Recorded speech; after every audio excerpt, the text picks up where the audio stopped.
Bom dia, meus amigos. Estamos aqui hoje no site do Estudo Interativo e vamos falar um pouco para vocês a respeito da ilicitude e suas causas de exclusão, né? Mais um tema do direito penal parte geral, para que a gente possa compreender melhor os institutos do direito penal, né?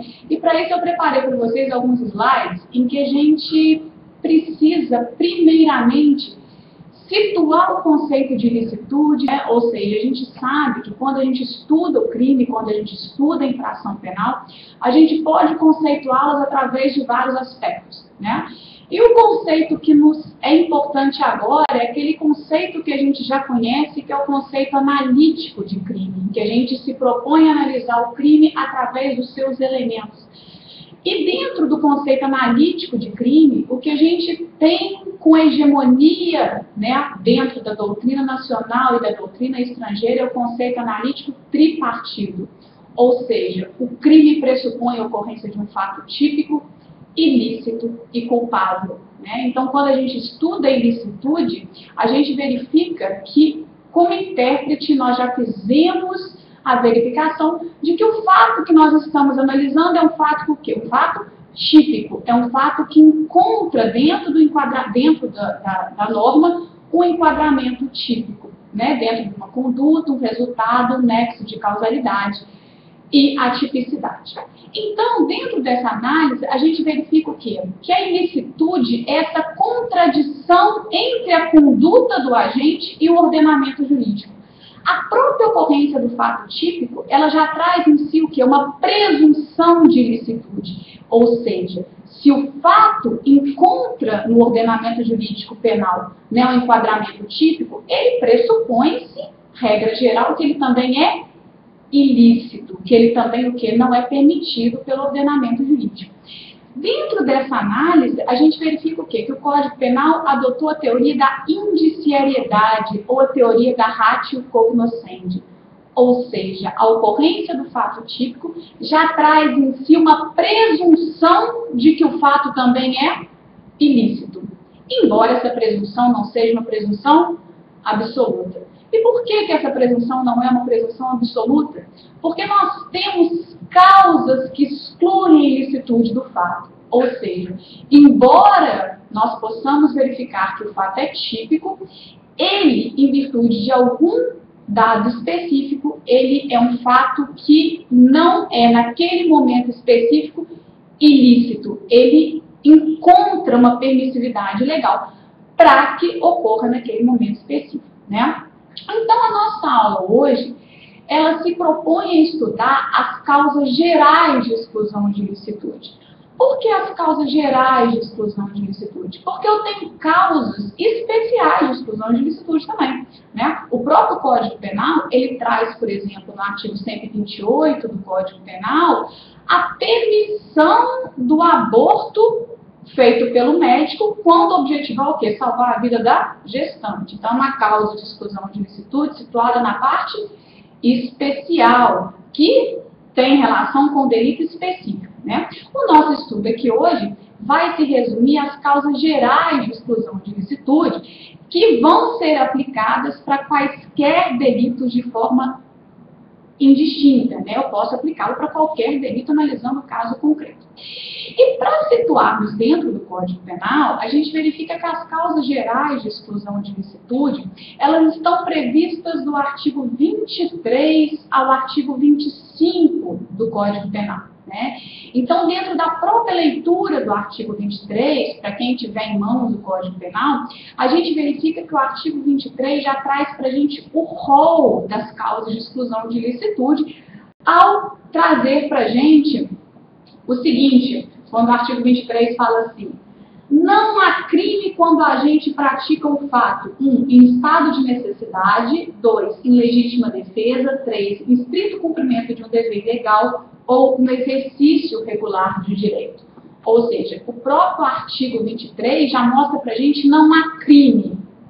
Não há crime por quê? Porque eu estou excluindo do conceito de crime um dos seus elementos, que é a ilicitude. Ou seja, eu torno o fato lícito, eu torno o fato permitido porque foi praticado naquele momento específico, acobertado por uma das causas que excluem ilicitude, ou seja, torna um fato lícito, né? Então a parte geral já traz para a gente quais são essas causas, que como nós lemos agora, e a gente pode, né, ter sempre em mãos o artigo 23, que fala para a gente é o estado de necessidade, a legítima defesa, o estrito cumprimento de um dever legal e o exercício regular de um direito, que são as causas legais e gerais, né? Não que nós não tenhamos outras, como por exemplo o consentimento do ofendido, que nós vamos falar também, que é uma causa supralegal de exclusão de ilicitude, que não encontra, né, expressa previsão no Código Penal, né? Então, continuando mais um pouco dentro desse nosso propósito dessa manhã de sexta-feira, a gente começa a falar dessa primeira causa de exclusão de ilicitude, que é o chamado estado de necessidade, né? O estado de necessidade, ele tem um conceito muito claro para a gente, previsto no próprio artigo 24 do Código Penal, né? E quando o legislador vem para a gente e fala assim: considera-se em estado de necessidade quem pratica o fato para salvar de perigo atual, que não provocou por sua vontade, nem podia de outro modo evitar. Direito próprio ou alheio, cujo sacrifício nas circunstâncias não era razoável exigir-se, né? Ou seja, pela leitura do artigo 24 do Código Penal, a gente analisa o quê? Que o reconhecimento, que a análise, que a configuração no caso concreto do estado de necessidade, que vai excluir a ilicitude, vai tornar o quê? O fato, consequentemente, né, impassível de punição, né, deixa de se considerar crime, deixa de considerar infração penal, ele requer para o intérprete a análise de vários requisitos, né? E dentro do estado de necessidade, a palavra mestra do estado de necessidade, até para que a gente consiga distingui-lo da legítima defesa, é a ideia da prática do fato para salvar de perigo atual. Ou seja, eu tenho no estado de necessidade um fato praticado pelo agente com qual finalidade? A finalidade da prática do fato é o salvaguardar um bem jurídico meu ou um bem jurídico de terceiro de um perigo atual, né? Então, esse perigo, ele pode ser um perigo o quê? Causado pela natureza, causado pelo animal, causado por um caso fortuito, força maior, ou seja, eu pratico aquele fato, eu agrido o bem jurídico de uma outra pessoa, mas não é de uma forma desarrazoada, né? Essa incursão, essa lesão ao bem jurídico de outra, tem por finalidade o quê? Salvaguardar um bem jurídico meu, salvaguardar um bem jurídico de terceiro que naquele momento estava em perigo em virtude o quê? De algum evento específico que não pode ter sido causado por minha vontade, né? Então não pode alegar estado de necessidade a pessoa que deu causa ao perigo. Não pode alegar estado de necessidade a pessoa o quê? Que de uma forma imotivada, dolosa, voluntariamente, coloca fogo no cinema e depois o quê? Causa lesão corporal numa pessoa, objetivando salvaguardar a sua integridade física, né? Então a gente começa o quê? A analisar agora quais são os requisitos para a configuração do estado de necessidade. Por quê? Porque estamos diante de um tipo permissivo, né? Um tipo permissivo que requer a análise desses requisitos. Então, ante a inexistência de algum desses requisitos, a gente o quê? Pode desconfigurar o estado de necessidade, analisando, consequentemente, que o fato é ilícito e, consequentemente, passível de punição, né? Então, o primeiro requisito que nós analisamos é a ideia o quê? Quem pratica o fato para salvar de perigo atual, né? Ou seja, eu tenho que estar diante de um perigo que está acontecendo ou na iminência de acontecer, né? Um perigo incerto, um perigo futuro, ele não pode ensejar o estado de necessidade. Olha, eu estou com medo de que aquela barreira rompa e, consequentemente, danifique a minha casa, mas não é um perigo atual, não é um perigo certo, é algo incerto. Não há como você alegar o chamado estado de necessidade. Então, o legislador quer o quê? Um perigo atual, um perigo que esteja acontecendo ou que esteja na iminência de acontecer, né?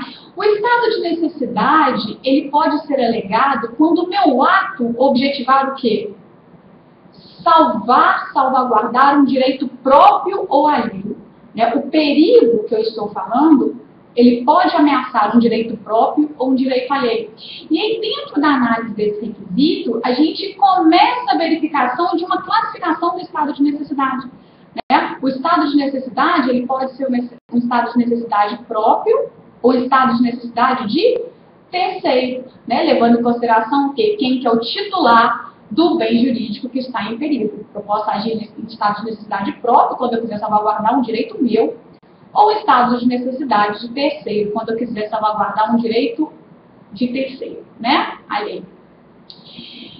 Este perigo que eu objetivo me proteger, que eu quero salvaguardar o meu bem jurídico de um perigo, como nós já dissemos, ele não pode ter sido causado voluntariamente pela gente, né? A voluntariedade, embora não seja algo tão unânime na doutrina, está ligado ao dolo, né? O próprio artigo 18 fala assim: disse o crime doloso quando causado pela vontade do agente.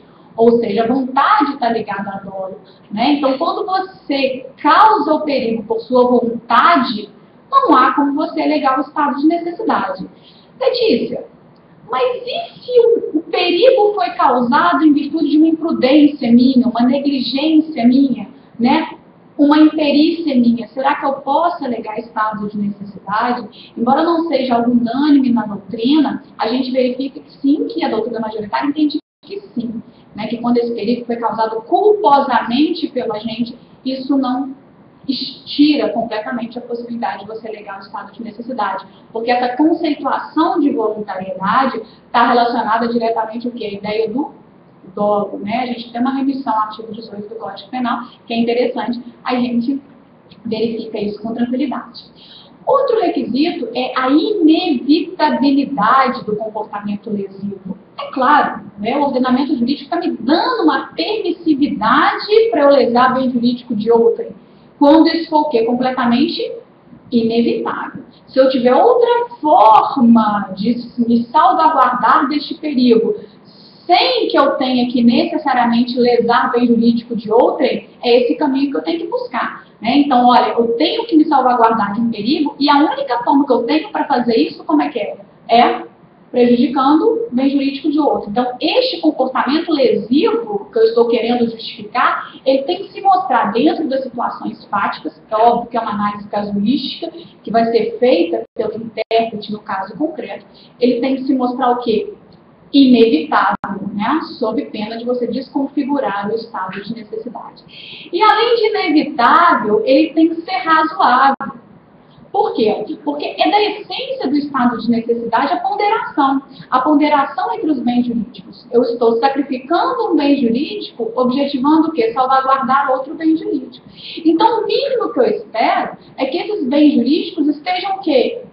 Em condições iguais, né? Eles têm o mesmo peso, né? Então, olha, é razoável eu sacrificar o patrimônio para salvaguardar a vida? Há razoabilidade. Então, quer dizer, eu analiso os bens jurídicos em conflito, né? É razoável eu sacrificar vida para proteger vida, né? Estamos falando de bem jurídico de valores iguais.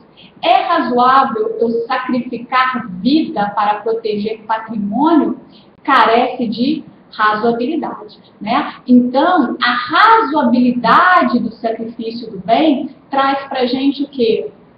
Outro requisito do estado de necessidade. Então, eu preciso que o bem jurídico que eu esteja objetivando proteger tenha o valor igual ou superior ao bem jurídico que eu estou sacrificando, sob pena de desconfigurar o estado de necessidade, né? Por quê? A gente verifica pela leitura do artigo 24 do Código Penal, o parágrafo 2º do artigo 24, fala pra gente o seguinte: embora seja razoável exigir-se o sacrifício do direito ameaçado, a pena poderá ser reduzida de 1 a 2 terços, né? Então, quando existir uma alegação de estado de necessidade ou uma conduta objetivando salvaguardar de um perigo, mas que eu não consegui verificar a razoabilidade do sacrifício do bem, isso desconfigura sim o estado de necessidade, mas permite a aplicação de uma causa de redução de pena, de uma causa geral de diminuição de pena,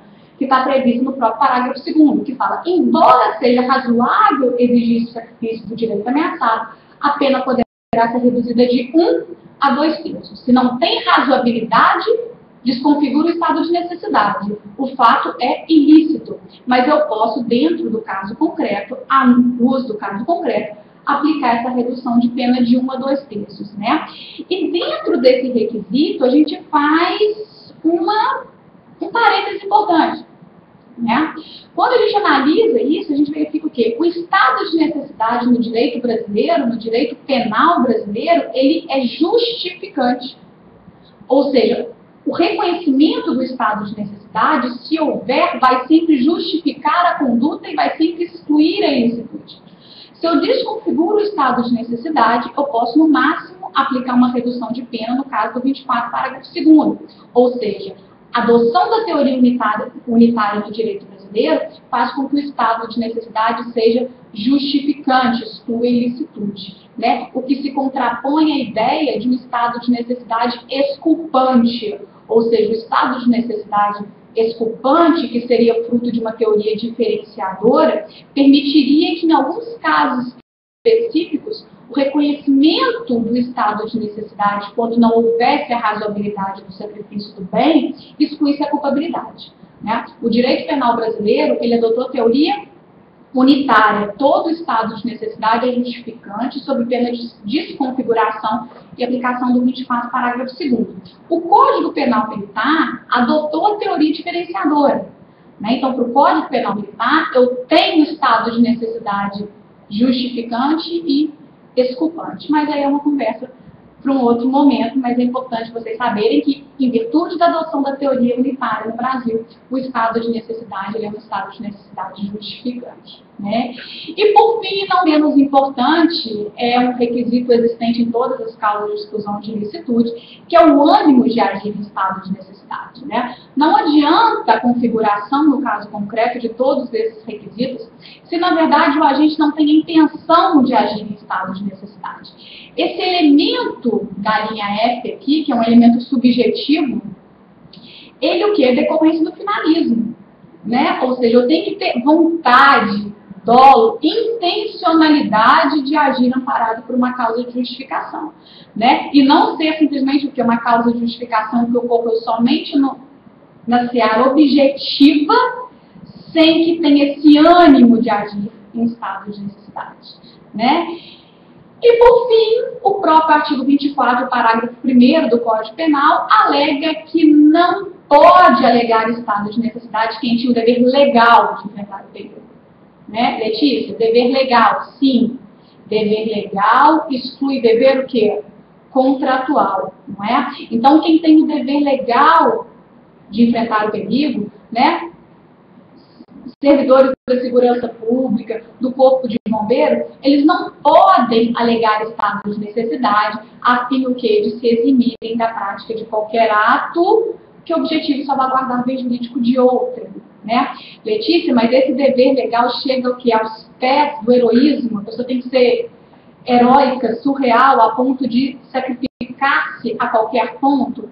Não, né? Ele tem sim o dever de agir enquanto que a ação dele puder ter resultado, né? Se eu chegar diante de um prédio em que realmente não há mais como entrar, né? Em que você não tem mais a menor possibilidade de salvar quem está lá dentro, o ordenamento jurídico não pode exigir de ninguém, né, qualquer tipo de ação sem qualquer tipo de razoabilidade, sem qualquer tipo de fundamento, né? Então, o dever legal de enfrentar o perigo, ele também o quê? Encontra um limite realmente na viabilidade, na possibilidade. Mas de antemão, vocês guardam para vocês que não pode alegar estado de necessidade quem tem o dever legal de enfrentar o perigo, né?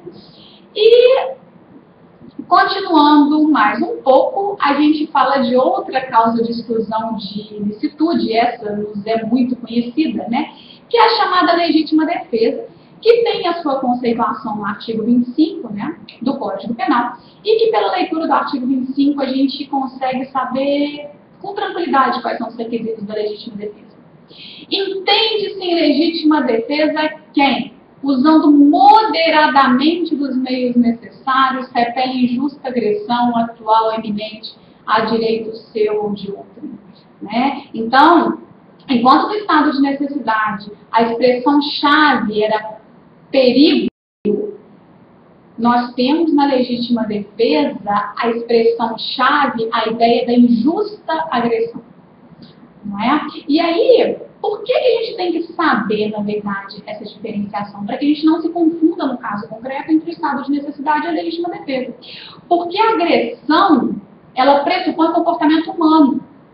Não é? A agressão pressupõe um comportamento humano. Então, a legítima defesa, ela pressupõe o quê? Um ato objetivando a defesa de uma agressão.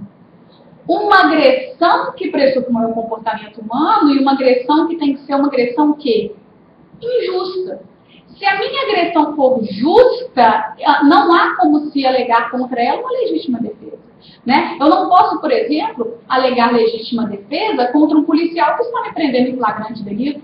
Porque o quê? A suposta agressão dele é uma agressão justa. Eu não posso alegar legítima defesa contra uma pessoa que entra na minha casa objetivando cumprir um mandado de busca e apreensão, pegar um carro que lá está. Né? Eu não posso alegar legítima defesa contra legítima defesa. Por que eu não posso alegar legítima defesa contra legítima defesa, Letícia? Legítima defesa real contra legítima defesa real? Porque, na verdade, a legítima defesa é um ato lícito. Né? Então, ou seja, agressão injusta, leia-se, agressão ilícita. Né? Agressão sem amparo de uma norma, sem amparo de uma causa de justificação, sem amparo de uma justificativa legal. Né? Então, essa agressão, ela pressupõe um comportamento humano, né? E algumas pessoas falam assim, esse comportamento de animal, né? Um ato objetivando salvaguardar uma lesão de um animal solto na rua, né? Regra geral, isso seria o que? Um estado de necessidade, a não ser que esse animal seja, na mão de alguém, um mero instrumento, né? E tenha sido, de alguma forma, incitado por alguma pessoa a te agredir, aí você poderia cogitar a ideia da legítima defesa. Né? Como eu disse para vocês, essa agressão ela tem que ser injusta, né? Ou seja, não há legítima defesa contra agressões justas. Né? Eu não posso alegar legítima defesa contra o carcereiro que me prende, eu não posso alegar legítima defesa contra o policial, eu não posso alegar legítima defesa contra alguém que está agindo em legítima defesa. Né? Eu não posso alegar legítima defesa contra quem está agindo em estado de necessidade. Por quê? Porque o estado de necessidade também é uma causa de exclusão de ilicitude que torna o fato, consequentemente, o quê? Ilícito. Não é? A legítima defesa, ela tem que objetivar o que? Repelir uma agressão atual ou iminente, que está acontecendo ou que está na iminência de acontecer. Não há legítima defesa contra ato futuro. Não há legítima defesa contra ato passado. Né? Contra ato passado caracteriza-se o que? A ideia da vingança. Contra ato futuro nos cabe o que? Recurso às autoridades públicas competentes. Né? Então, é algo interessante da gente saber. Direito próprio ou de terceiro, é a mesma classificação que nós fizemos anteriormente. Eu tenho legítima defesa própria, quando eu quiser salvaguardar bem meu, e legítima defesa de terceiro, né? Uma outra classificação que a gente verifica. E interessante é que na legítima defesa eu preciso o quê? Da utilização do meio necessário que deve ser utilizada de forma moderada. Eu tenho conjugação de dois requisitos. Eu tenho o meio necessário. Qual que é o meio necessário? É o meio disponível naquele momento que se mostre menos lesivo, porém com capacidade de repelir aquela agressão. Né? Eu posso ter, por exemplo, uma faca, um revólver e uma metralhadora. Né? São três meios disponíveis. Qual é, na verdade, o necessário para repelir aquela agressão? Né? Então, eu preciso do meio necessário, que a gente tem que analisar quais são os disponíveis naquele momento específico, mas eu preciso de moderação na utilização desses meios. Ou seja, a legítima defesa, ela objetiva repelir a agressão. repelir a agressão somente. Qualquer coisa que vá além disso caracteriza o chamado excesso. Né? Então, eu tenho excesso na legítima defesa, que é a configuração da inexistência do meio necessário com a imoderação na utilização desses meios. Né? Então, muitas vezes, a pessoa ela começa a agir em legítima defesa e ela se excede. Esse excesso ele pode ser um excesso doloso, ele pode ser um excesso culposo, ele pode ser um excesso exculpante. A gente vai falar mais um pouco de excesso quando a gente for resolver algumas questões, mas vocês vão verificar que a imoderação da utilização dos meios é que gera para a gente o chamado excesso. Que o excesso previsto no próprio artigo 23, ele pode acontecer em todas as causas de exclusão de licitude. Né? O excesso não é algo específico da legítima defesa. E, por fim, em relação à legítima defesa, tem algumas classificações importantes, né? Que são as espécies de legítima defesa. Eu tenho a legítima defesa real, que é a legítima defesa propriamente dita. Né? Ou seja, a legítima defesa com todos os seus requisitos, dentre os quais também o requisito subjetivo. Tem que ter o ânimo de agir na legítima defesa. Então, eu estou realmente em legítima defesa. Existe a chamada legítima defesa putativa. Né? A legítima defesa putativa, assim como todas as causas de exclusão de licitude, elas podem ser putativas, está relacionada a algo que é o erro de tipo permissivo. São os discriminantes putativos, previsto no artigo 20, parágrafo 1º do Código Penal. Né? O artigo 20, parágrafo 1º fala assim: quem supõe situação de fato que se existisse tornaria ação legítima, tornar-se-á isento de pena. Ou seja, se eu acredito que eu estou em legítima defesa, mas eu não estou em legítima defesa, há um erro na minha representação. Mas o que? É uma legítima defesa putativa. Né? Legítima defesa sucessiva, ou seja, de regra geral, não há legítima defesa contra a legítima defesa real. Por quê? Porque a legítima defesa é um ato lícito, não há como eu ter o quê? Uma agressão injusta, porque ela inicialmente era o quê? Um ato lícito. Mas existe o quê? A legítima defesa contra o excesso na legítima defesa. Então, se eu inicialmente ajo em legítima defesa e me excedo, o excesso ele tornar-se o quê? Ilícito. Então, eu posso alegar a legítima defesa contra o excesso na legítima defesa. Isso é o que nós chamamos de legítima defesa sucessiva. Nada mais é que a legítima defesa contra o excesso na legítima defesa. Não é isso? E também o quê? Outra classificação que algumas pessoas trazem para a gente, que é a chamada legítima defesa recíproca. Né? Letícia, o que seria a legítima defesa recíproca? Olha, não cabe, vamos fechar isso bem. Não existe legítima defesa real contra legítima defesa real, porque a primeira legítima defesa é lícita. Né? Então, eu não posso agir em legítima defesa objetivando repelir um ato lícito. Falta um dos requisitos do artigo 25. Mas eu posso o quê? Ter uma legítima defesa putativa contra uma legítima defesa putativa, né? E nesse caso, o que gera o que a doutrina chama pra gente de legítima defesa recíproca, quando ambos estão numa situação de putatividade. Tá bem difícil de acontecer no caso concreto, mas cabe a gente mencionar um pouco para vocês, tá bom?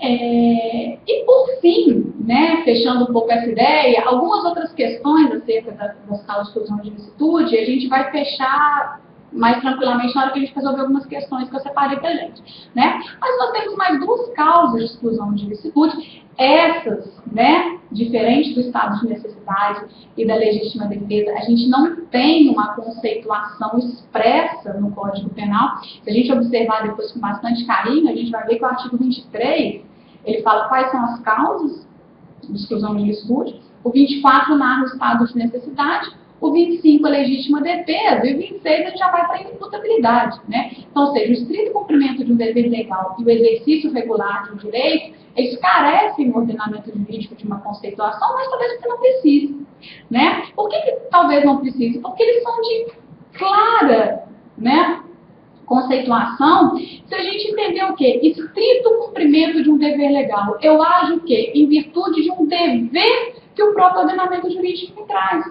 Né? Olha, cumprimento de busca e apreensão, prisão em flagrante delito, feito o quê? Por autoridades, né? entrar em casa, né, o que? Objetivando a prisão em flagrante, objetivando prestar socorro iminente, são o que? Estrito cumprimento de deveres legais que o ordenamento jurídico traz para a gente. Né? Em relação ao estrito cumprimento de um dever legal, é interessante a gente verificar que também pode haver o excesso. Então, o que a gente analisa? Olha, o cumprimento do dever legal, ele tem que ser dentro dos limites trazidos pelo ordenamento jurídico, no seu início, na sua execução e na sua finalidade. Né? Sob pena de caracterizar o excesso. Então, se eu desvirtuo a finalidade daquele ato praticado, supostamente no exercício de um dever legal. Né? Se eu mudo o objeto, se eu trabalho ao arrepio da lei, né, uma busca e apreensão feita, por exemplo, fora dos horários legais, uma busca e apreensão feita sem observância dos limites trazidos pelo mandado judicial, o que, cara, gera para a gente um excesso dentro dessa causa de justificação, que vai fazer com que o sujeito fique submetido às penas legais, né? E aí, a gente, até em relação a isso, é importante a gente verificar que o próprio artigo 5º, né, inciso 11 da Constituição Federal, fala assim: a casa é asilo inviolável do indivíduo. Ninguém nela podendo penetrar sem o consentimento do morador, salvo em caso de flagrante delito ou desastre, ou para prestar socorro, ou durante o dia, por determinação judicial. Não é? Então, eu tenho o quê? As hipóteses legais em que eu posso, né, cumprindo um dever legal, entrar na residência de outrem sem que isso caracterize o quê? Um abuso, um excesso, e desconfigura essa causa de exclusão de licitude. Né? Assim também como o exercício regular de um direito, o estrito cumprimento de um dever legal, ele pressupõe um dever legal, ou seja, advindo de lei. O exercício regular de um direito, ele pressupõe o quê? O exercício de um direito facultado pelo Estado. Né? Então, as coisas são diferentes. Ou seja, o exercício regular de um direito, ele pressupõe algo que eu tenho o direito de fazer, mas não tenho obrigatoriedade de fazer. Né? Um exemplo muito claro da distinção entre os dois é o próprio artigo 301 do CPP. Né? O artigo 301 do Código de Processo Penal, ele chega pra gente e fala assim: qualquer do povo poderá, e as autoridades policiais e seus agentes deverão prender quem quer que seja encontrado em flagrante delito. Ou seja, a prisão em flagrante, ela, para os populares, para qualquer do povo, é algo que se enquadra dentro do exercício regular de um direito. Eu não sou obrigada a fazer, porém eu posso. Não é? Enquanto para as autoridades é o quê? É o estrito cumprimento de um dever legal. Né? Então, são dois exemplos dentro do mesmo artigo, artigo 301 do Código de Processo Penal.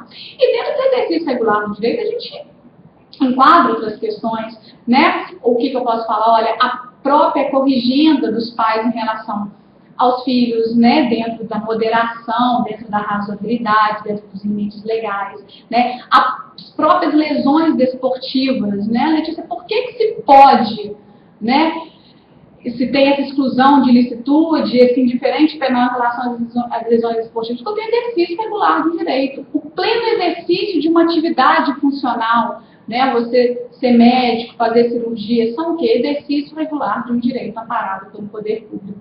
Né?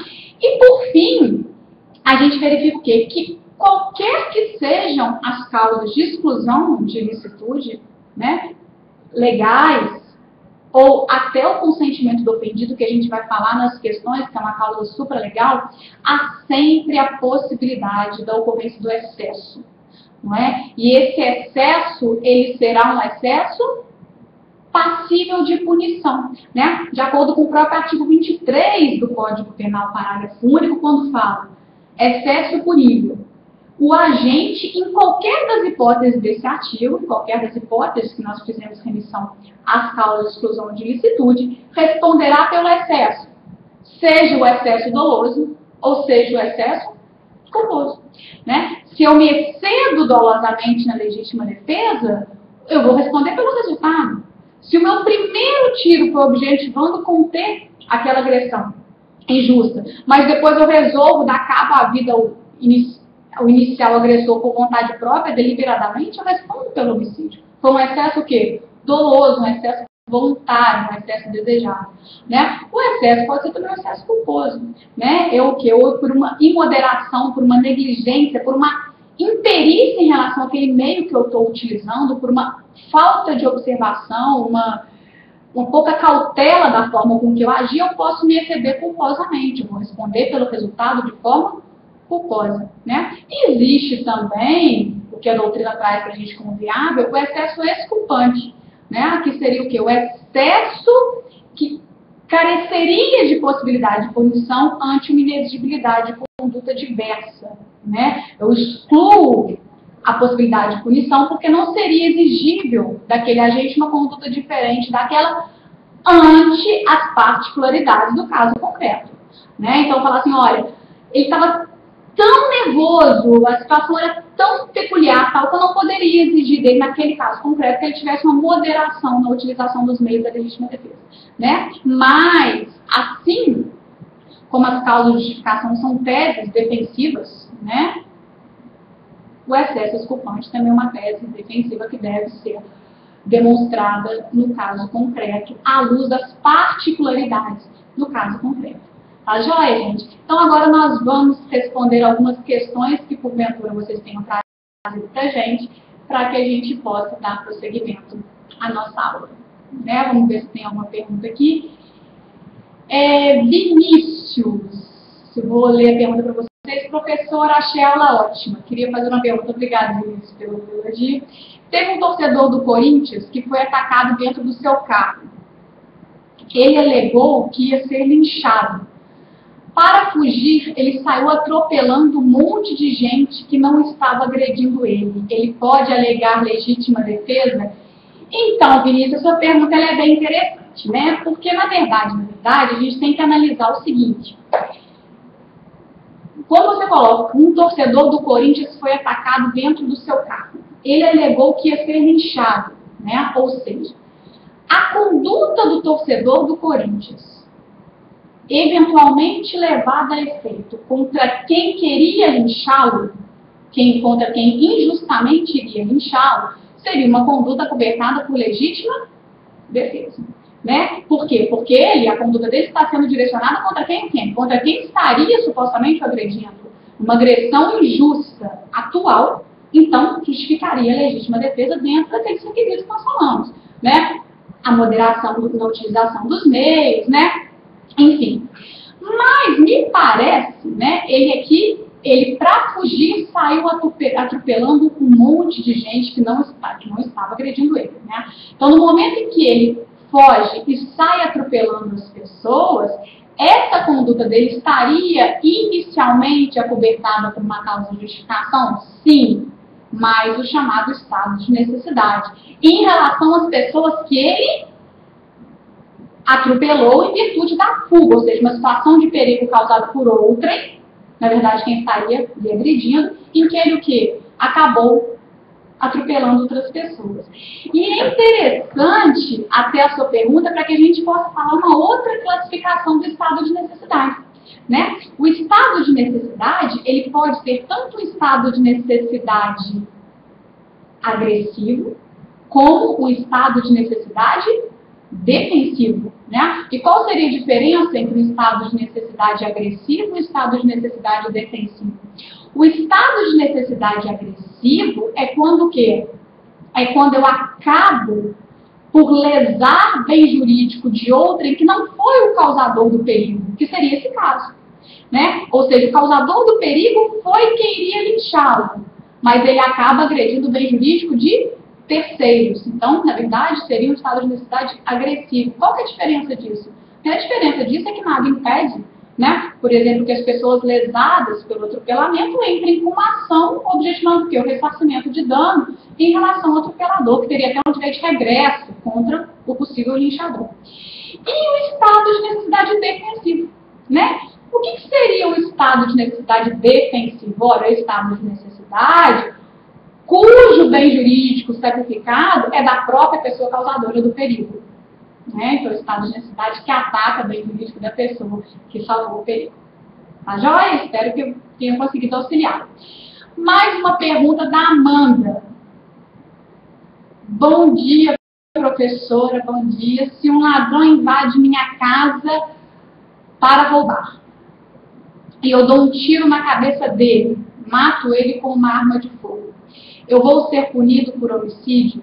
Obrigada, né? Uma questão bem interessante, e aí de novo a gente tem que fazer outro parênteses, né? Porque uma coisa interessante da gente saber é que os crimes de homicídio, como você colocou no exemplo do homicídio, eles são de competência do Tribunal do Júri. Né? São crimes dolosos contra a vida, cuja competência é do Tribunal do Júri, de acordo com a própria Constituição Federal, com o artigo 78 do CPP. Então, na verdade, quem vão julgar vão ser os jurados. Né? Então, depende muito da convicção dos jurados. É uma questão bem particular em relação a isso. Olha, Amanda, a gente chegaria no seguinte aspecto, né? Um ladrão entra na sua casa objetivando roubar. Roubar já pressupõe uma ameaça, uma possibilidade de uma violência, de acordo com o próprio artigo 157. Né? Se ficar caracterizado que a única forma que você tinha de repelir aquela agressão, que não é só patrimonial, né? Porque o roubo, você pressupõe um tipo complexo, ele pressupõe uma agressão à sua integridade física, ele pressupõe, né, uma agressão à sua integridade física, ou até à sua vida, a gente não sabe se ele estaria armado ou não. Se ficar comprovado que a única forma que você teria de repelir aquela agressão seria através de utilizando uma arma de fogo que você teria, né, e que você não tinha outra forma senão dar um tiro na cabeça, vai ficar mais complicado, talvez por ser um tiro na cabeça, mas será que seria exigível de você outro tipo de atitude? Né? Você poderia dar um tiro na perna, você poderia dar um tiro em outra parte do corpo com a finalidade de imobilizá-lo, né? Porque talvez aí o que vá pegar contra a pessoa que atirou seja porque ela poderia imobilizar esse ladrão sem necessariamente ter que retirar a vida. Né? Agora, isso depende sempre das situações do caso concreto, sempre. Né? Eu fechar falar para você que que houve imoderação na utilização dos meios, né? A gente precisaria de mais dados, né? Saber como é que foi, se eu estava sozinha, não estava, que tipo de arma que ele estava, para a gente conseguir fechar isso de uma forma concreta. Agora, existe realmente o quê? A possibilidade de você refutar a legítima defesa, alegando que você poderia o quê? Ter utilizado esse meio disponível, a arma era o único meio disponível, de uma forma menos lesiva, de uma forma menos letal. Né? Mas isso vai sempre depender do caso concreto. Qual que é a sua habilidade de manejar, né? Qual que foi o perigo real que ele te trouxe naquele momento específico, para que a gente possa alegar a configuração da legítima defesa e um possível excesso. Tá? Por fim, uma pergunta do Lucas. Lucas Silva, bom dia, professora. Se em uma determinada situação duas pessoas tentam alegar como defesa uma das causas de exclusão de ilicitude, qual irá predominar sobre a outra? Né? Então, Lucas, sua pergunta é bem interessante, é o seguinte, não existe, né, não há como falar que uma causa de exclusão de ilicitude irá predominar sobre a outra. O que eu posso afirmar para você é que eu não posso alegar uma causa de justificação contra outra causa de justificação. Né? Na verdade, eu não posso alegar a legítima defesa contra causas de justificação. Eu não posso alegar a legítima defesa contra o exercício regular do direito. Eu não posso alegar a legítima defesa contra o estado de necessidade. Eu não posso alegar a legítima defesa contra o estrito cumprimento de um dever legal. E por que eu não posso alegar? É fato. Né? Por quê? Porque o problema da legítima defesa é que eu preciso de uma agressão injusta, né? Que pressupõe uma agressão ilícita. Em todas as causas de exclusão de ilicitude, se verificadas na sua modalidade real, elas realmente existiram, elas farão com que o fato torne-se o quê? Ilícito. Né? Então, na verdade, o que eu vou ter que analisar no caso concreto é qual realmente existiu primeiro. Né? Porque acaba que existe uma incompatibilidade. Existe uma incompatibilidade, por exemplo, entre alegar legítima defesa contra o estrito cumprimento do dever legal. Né? Olha, você está entrando na minha casa para me prender porque eu estou portando droga. Né? Para venda, para traficância. Né? Ora, eu não quero ser preso, eu tenho o direito de proteger a minha liberdade? Sim, quando a sua liberdade for passível de proteção. Né? Nesse caso, você se coloca numa situação de vulnerabilidade tal perante o Estado que permite esse tipo de ingerência para que você seja preso. Né? Então, não há como alegar legítima defesa. Agora, se a pessoa que me prende excede, ela pode me prender? Pode. Agora, se ela excede, se ela me bate, se ela me agride, aí já o excesso. E contra o excesso, em qualquer causa de justificação, é passível a alegação da legítima defesa. Tá bom? Ô, gente, muito obrigada.